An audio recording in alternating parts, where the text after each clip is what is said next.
alcançar, e é bastante trabalhosa quando eu quero me desidentificar dos modelos que me habitam. E aí ele começou a se dar conta que ele sempre foi ou o pai ou a mãe, mas nunca ele. E à medida que ele percebia que ele podia não ser a mãe na reação com a própria mãe ou com os outros, e não ser o pai na própria reação com ele e com o pai ou com os outros, ele poderia descobrir ele. Olha, que é uma grande ambição, eu me desidentificar com os modelos que me habitam e ser o próprio modelo que eu nunca sei ou nunca consegui ser. Uhum. Então, tu vê que não é bonito, mas é trabalhoso e difícil. Não, e precisa uma certa percepção, assim, porque interessante que cada vez mais nos diálogos que eu tenho ouvido, especialmente política e economia, agora nesse pandemônio todo, a gente vê dos analistas, né, aquela questão assim do mundo como ele era antes. Isso é uma frase para mim tão pesada no meio de um furdunço como a gente está vivendo, quer dizer, voltaremos ao mundo como ele era antes? Aí a grande questão é, como é que era esse mundo? Como é que ele era antes? Porque ele está sempre mudando. Isso. E sempre vai ficar um antes, mas tem um agora e vai ter um depois. Isso. O mundo antes é um mundo ideal que a gente perdeu, mas se ele é mutante e a cada momento muda, esse é o ponto-chave, quer dizer, como cada um de nós evolui no mundo aqui e agora. E tu vê que aí nós entramos numa zona bem mais complexa, que é a zona social, aonde nós temos que enfrentar essas coisas poderosas que vêm do poder e dos recursos, quer dizer, é macro. Aí nós estamos dando uma visão macro-social. E eu tenho acesso sempre a mim mesmo. Claro. Agora, eu quero entender o mundo que eu vivo também. Não, eu aí digo o seguinte, uma das formas de entender o mundo é, então, a gente sempre se voltar para coisas bem características que nos fazem entender o mundo, que é a história. Sim. A história e a visão filosófica daqueles que, vamos dizer, viveram os tempos que seriam o tempo anterior. Então, nós voltamos para a cultura. Então, quanto mais eu tiver capacidade de percepção cultural através da história e da filosofia e até das visões assim mais objetivas, até esses tempos eu estava vendo a Conexão Manhattan e um deles lá falou que existe um lugar assim que parece que tem 3.000 contos. São considerados os 3.000 contos mais interessantes que poderiam ter sido escritos. E aí ele diz assim, que um conto é uma coisa que a gente lê com uma facilidade enorme, em 5 minutos. Mas tem contos que nos acompanham a vida inteira. Eu até fiquei interessado, não sei onde está isso. Me parece 3.000 contos selecionados no mundo deve ser assim Eu acho que é no Zen budismo que tem isso. Mas olha só, uma coisa que agora o senhor estava falando e eu fiquei aqui pensando, né? Porque a contradição, esses paradoxos e essa coisa toda, isso é que nem pele, vai nos acompanhando e a gente vai largando também, né? Dizem que a pele é o órgão maior órgão que nós temos é a pele, né? Exato. E a gente vai largando a pele, todos os dias a gente está esfregando e largando pele e tal. Porque assim, ó, eu tenho que ter personalidade. Essa é uma exigência do mundo, desse mundo organizado. Eu tenho que ter personalidade. Então, a contradição. Eu não estou muito preocupado se eu vou engordar, se eu vou emagrecer tudo de novo. Isso está acima. Eu não vou me preocupar com isso agora. Isso não tem nada a ver comigo. Só que na televisão, nos filmes, só aparece a mulher magra, o homem atlético. Tu entende o que eu quero dizer? Então, é como se tu vivesse duas personalidades de comum acordo o tempo inteiro mudando. Porque eu tenho que ter personalidade. Se eu tenho personalidade, bom, eu vou ficar gorda e daí? Eu quero comer, vou continuar comendo e tal. Só que tem uma parte minha que geralmente eu não vou abrir a mão, não vou contar, que vê aquela mulher bem, né, um corpo perfeito, etc. Aquele homem musculoso, aquele homem que faz halterofilismo, aquele homem não sei o quê. E eu não sou nada daquilo, mas eu tenho que fazer de conta que isso não me incomoda. Porque, afinal, eu tenho que ter personalidade. Realmente, porque aí entram coisas ligadas ao contexto de, vamos dizer assim, que seria o mais social e o mais aceito. E num mundo, vamos dizer assim, em que a beleza e a juventude é uma característica cada vez mais valorizada, como o nosso, eu estou sempre fora desse padrão. Porque eu estou gordo, ou porque eu sou velho, ou porque isso, e aí a velhice também, hoje em dia, com a juventude sendo valorizada do jeito que é, o velho, de certa forma, é um ser que já está... Uma doença, né? Não estar mais, né? Está atrapalhando aqui. E então, um filme onde eu posso trazer coisas psicológicas de alta profundidade, seria muito difícil que eu não trouxesse a sedução do momento, usando artistas feios, pessoas desqualificadas no sentido da beleza normal.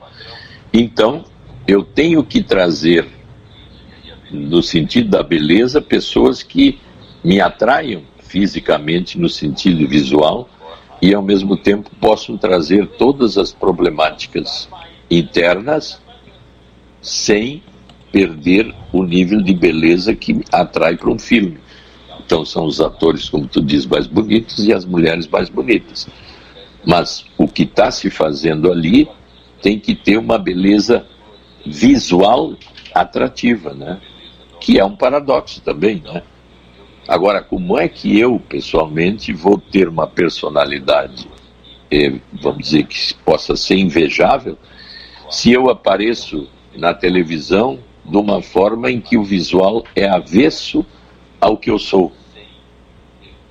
É um problema sério esse, né, Beatriz? Sim, a mesma coisa, por exemplo, que você vê um nutricionista obeso dando dicas de saúde. É uma coisa que não... Como é que a gente vai dizer? Não cabe no copo, né?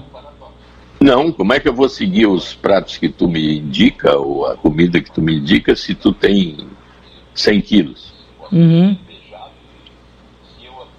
Então, realmente, são nuances opostas e que eu tenho que o tempo todo estar me condicionando a elas ou as entendendo, né? E aí a ideia seria assim, bom, mas se esse cara é um bom nutricionista, ele pode ter um problema de metabolismo que não o deixa ficar como o ideal que ele preconiza para mim. Ou ele tem uma saúde perfeita, apesar de ser obeso. Exatamente, então, aí é que entra uma coisa que eu tenho que estar aberto a imagem, né? a nuances críticas, mas não críticas o suficiente para criar situações em que impera os relacionamentos. Aí eu avalio, esse cara me deu uma dieta que eu estou ficando bem, mas eu não gosto de indicar o meu dietista porque ele é gordo. Mas para mim ele está ótimo. Então esses paradoxos nós estamos vivendo o tempo todo, e aí que eu digo que tu tem que fazer uma seleção capaz de a crítica, microcrítica, ser suficiente para tu te deslocar bem nesses relacionamentos sem maiores agressões. E isso só passa por um nível, vamos dizer assim, de auto-organização, em que a crítica e a visão crítica do mundo não ultrapasse certos limites, sempre com uma percepção do outro empática. Aí tu ganha um poder maior, que é a capacidade empática com crítica, ou microcrítica, capaz de te orientar o tempo todo numa linha que seria criativa ou de bom relacionamento com pessoas diferentes. Sim, e lembrando sempre que a gente está numa sociedade do espetáculo hoje, né? Então, Tudo é live hoje, tudo é espetáculo, tudo é beleza, tudo é perfeição, e quando a gente sabe que no dia a dia não é assim. E aí me parece apropriado, doutor Maia, a gente lhe ouvir a respeito de uma coisa que virou assim, nesses últimos, eu estou observando na janela, principalmente com essa janela imensa que é a internet, né? Isso. Se antes a gente Carolina ficava na janela vendo a vizinha passar, hoje tu pode ver o mundo passar pela tua janelinha ali, né? Do celular, ou do computador, enfim. Mas o que eu estou observando é o seguinte, é que de repente, porque o sistema ele vai se acomodando de acordo com a crise, depois ele cria maneira de nos manter dentro da casinha, né? Então agora nós temos 1000 técnicas de novo, que aconteceu em 1970, naquela questão das técnicas orientais de yoga, de meditação, que simplesmente foi um tsunami no Ocidente, né? Então as pessoas têm, às 6 horas da tarde nós vamos fazer uma oração pela Terra, entende? Então agora tu tem que respirar 3 vezes, tu tem que fazer, vira tudo meio que automático, de novo nos captando, nos cooptando.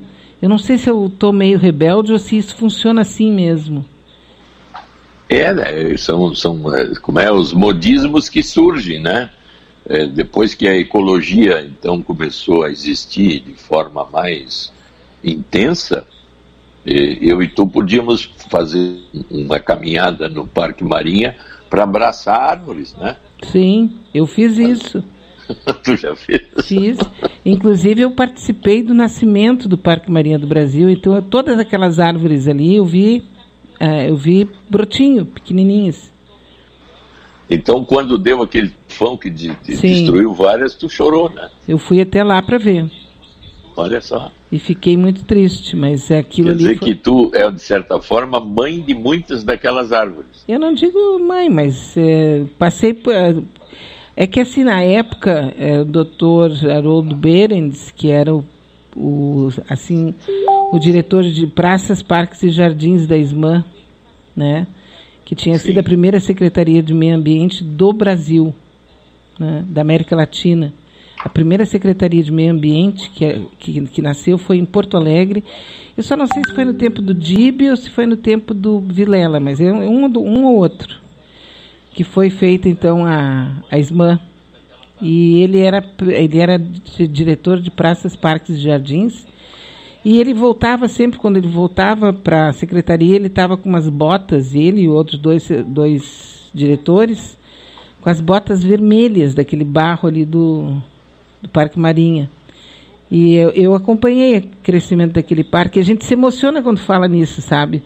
Porque... Claro, por isso tu viveu o início de um terreno que foi adquirido do Guaíba, né? Foi um aterro. Foi um aterro, Não, e assim, eu estava vendo um outro, porque agora a gente só assiste, a gente está virada nos olhos, né? Não tem mais parte nenhuma do corpo, a não ser olhos e tal. Mas eu estava vendo um pedaço ainda da Mata Atlântida, aonde tem o lobo-guará, tem a onça-pintada, tem os grandes animais ainda, e é bem a 30, 40 quilômetros de São Paulo, capital. Mas é uma reserva ecológica, com ainda resquícios, né, pedaços da Mata Atlântida. E aí tu vê, assim, não tem 1 metro quadrado que seja igual a outro metro quadrado. Tamanha é a variedade da fauna, da flora, dos fungos, das bactérias, tudo que tem ali. E aí daí tu vê o teu tamanho, entende? Pô, tu é um pequeno musgo no universo. E tem tanta coisa bonita para a gente ver, tanta coisa bonita. Por que nós temos que ser tão predatórios, né? Por isso que, vamos dizer assim, do século XIX e XX, em que a predação aumentou assim, quase que geometricamente, hoje com a ecologia, eu acho que começou na metade do século XX e vem evoluindo cada vez mais. A ponto até da gente fazer brincadeiras, né? Que em 2050, se tu comer uma costela de boi, tu é preso, né? Quer dizer, a volta à ecologia é a volta à natureza. Então aí essas linhas mais místicas, né, da Terra ser um ser pensante ou um ser espiritual, que nós vamos chamar de Gaia, e aí